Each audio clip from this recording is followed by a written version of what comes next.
महिलाओं के लिए लाया जा रहा महिला आरक्षण बिल क्या वाकई में महिलाओं को लाभ देगा या इसे लागू भी किया जाएगा या नहीं? विमेन लेड डेवलपमेंट के अपने संकल्प को आगे बढ़ाते हुए हमारी सरकार आज एक प्रमुख संविधान संशोधन विधेयक प्रस्तुत कर रही है। प्रस्ताव की कुल सदस्य संख्या के बहुमत द्वारा सभा के उपस्थित और मतदान देने वाले सदस्यों के नाम दर्ज करने वाला सभा। नमस्कार दोस्तों, मेरा नाम है रागनी श्रीवास्तव। केंद्र सरकार ने मंगलवार को नए संसद भवन में कार्रवाई शुरू होते ही महिला आरक्षण यानी विमेन रिजर्वेशन पेश कर दिया।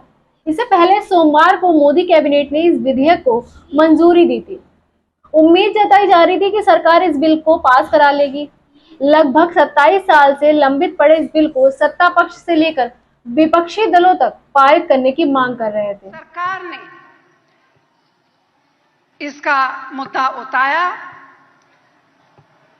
तमाम कठिनाइयों का सामना करते हुए राज्यसभा में महिला आरक्षण बिल को पास भी किया।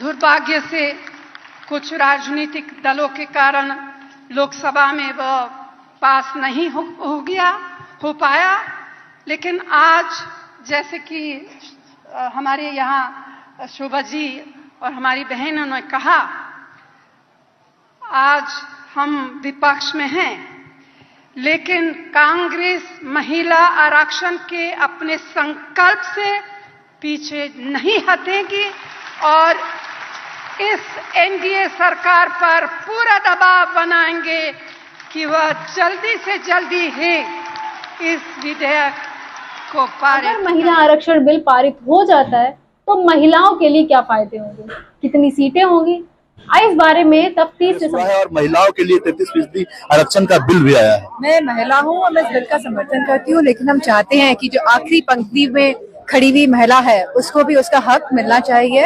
हम चाहते हैं इसमें ओबीसी महिलाओं को भी उसका आरक्षण मिले और इसी के साथ सरकार ये 9 साल पूरे होने के बाद ये बिल लाई है, तो सरकार की जो मंशा है, क्योंकि ये बिल 2024 के इलेक्शन में लागू नहीं हो पाएगा और आने वाले स्टेट इलेक्शंस जो 5 राज्यों में इलेक्शंस होने वाले हैं, ये बिल उसमें भी लागू नहीं हो पाएगा। तो ये सरकार एक परसेप्शन क्रिएट करना चाहती है और सरकार की मंशा सही नहीं। आपको बता दें कि अगर संसद में महिला आरक्षण बिल पास हो जाता है तो लोकसभा, राज्यसभा और विधानसभा में 1/3 यानी 33% सीटें महिलाओं के लिए आरक्षित हो जाएंगी।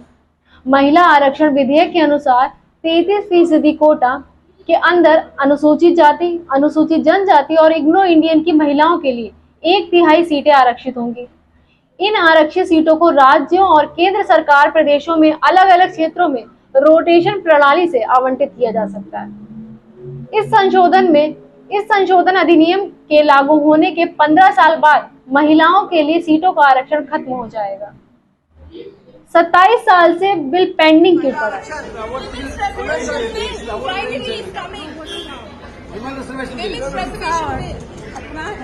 सबसे पहले 1996 में संसद में पेश किया गया था।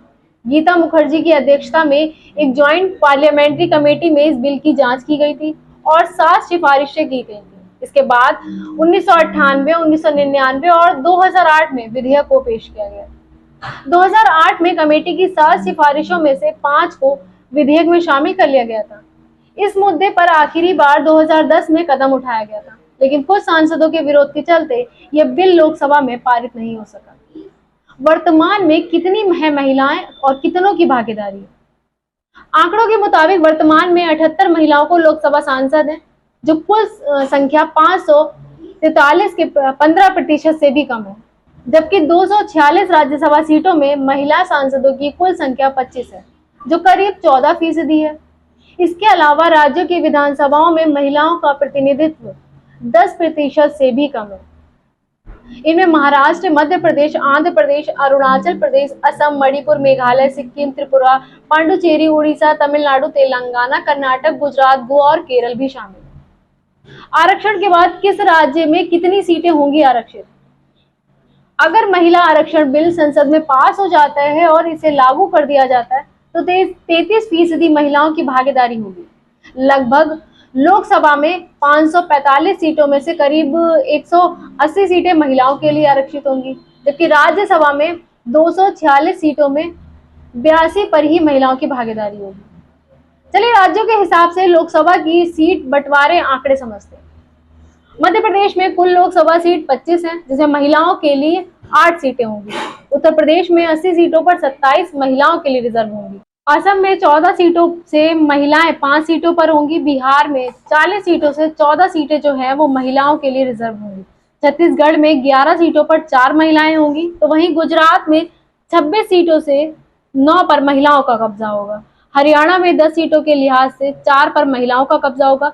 हिमाचल में 4 सीटों में 1 महिला के लिए रिजर्व होगी। जम्मू कश्मीर में 5 सीटों से 2 महिलाओं के लिए होंगी।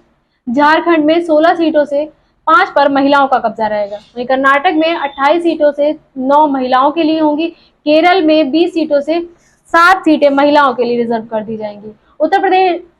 मध्य प्रदेश में 29 सीटों में 10 सीटें महिलाओं के लिए होंगी। महाराष्ट्र में 48 सीटों में से 16 सीटें महिलाओं के लिए होंगी। तो वहीं दिल्ली में 7 सीटों में 2 सीटें महिलाओं के लिए होंगी। उड़ीसा में 21 सीटों से 7 सीटें महिलाओं के लिए होंगी। राजस्थान में 25 सीटों में 8 सीटें महिलाओं के लिए होंगी।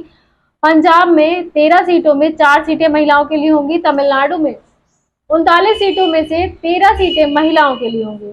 तेलंगाना में 17 सीटों में से 6 सीटें महिलाओं के लिए होंगी। तो वहीं उत्तराखंड में 5 सीटों में से 2 सीटें महिलाओं के लिए होंगी। पश्चिम बंगाल में 42 सीटों पर 14 महिलाओं के लिए आरक्षित रहेंगी। अन्य राज्यों में भी कुल लोकसभा सीट के 1/3 महिलाओं के लिए आरक्षित होंगी। इस पर कई लोगों ने अपनी अपनी प्रतिक्रिया देना शुरू की। तो वहीं राहुल गांधी ने ट्वीट कर लिखा है, महिला आरक्षण बिल की क्रोनोलॉजी समझिए। ये बिल आज पेश जरूर किया गया है, लेकिन हमारे देश की महिलाओं को इसका कोई फायदा जल्द मिलता दिखाई नहीं दे रहा। ऐसा क्यों? क्योंकि ये बिल जनगणना के बाद ही लागू होगा। आपको बता दें 2021 में ही जनगणना होनी थी, लेकिन आज तक नहीं हो पाई। आगे ये जनगणना कब होगी इसकी भी कोई जानकारी नहीं है। खबरों में कहीं 2027 तो 2028 की बात की जा रही है।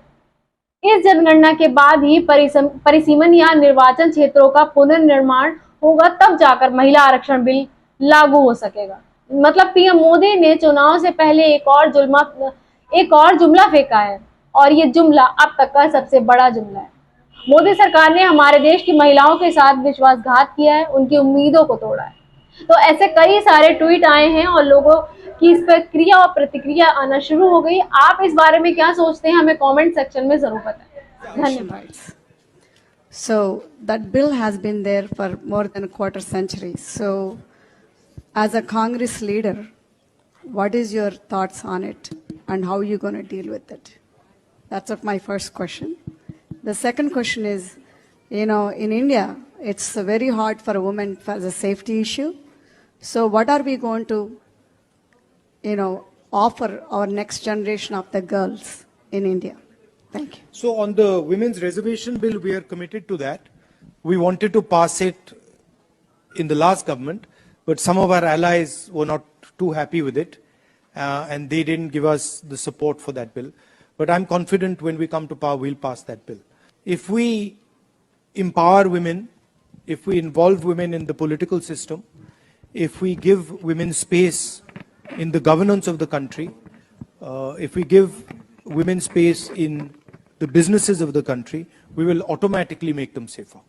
So I think involving them in politics, involving them in business, involving them in running the country are the way to give them power.